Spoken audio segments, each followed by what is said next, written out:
Hello, Aishwarya അല്ലേ? അതെ. അയ്യേ,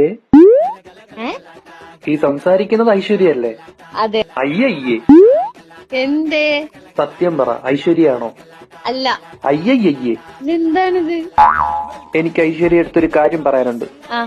അയ്യേ, എടി നിനക്ക് ബുദ്ധിയുണ്ടോ? ബുദ്ധിയുണ്ട്. എന്നാര് പറഞ്ഞു? വേറെ ആൾക്കാർ. അത് നീ കാശ് കൊടുത്ത് പറയിപ്പിച്ചായിരിക്കും. കാശ് പറഞ്ഞിട്ടൊന്നും പറയിപ്പിച്ചല്ല. ഓ, കാശ് കൊടുക്കാതെ പറയിപ്പിച്ചതല്ലേ? അതെ അതെ, കാശ് കൊടുക്കാതെ പറയിപ്പിച്ചല്ല, അവർ തനിയെ പറഞ്ഞത്. അത്രയ്ക്ക് ബുദ്ധിയുള്ളവളാണ് നീയെങ്കില് എന്റെ ചോദ്യത്തിന് ഉത്തരം എന്താ? ചോദിക്ക്. ഈ വരയൻ കുതിരയുടെ ഇംഗ്ലീഷ് എന്തുവാ? സീബ്ര. സീബ്ര എന്ന് മലയാളത്തിൽ എഴുതുമ്പോ എത്ര അക്ഷരം വരും? 2. അതില് ആദ്യത്തെ അക്ഷരം ഏതാ? സി. ഇംഗ്ലീഷില് സി എന്ന് പറഞ്ഞാൽ എന്താ? കടൽ.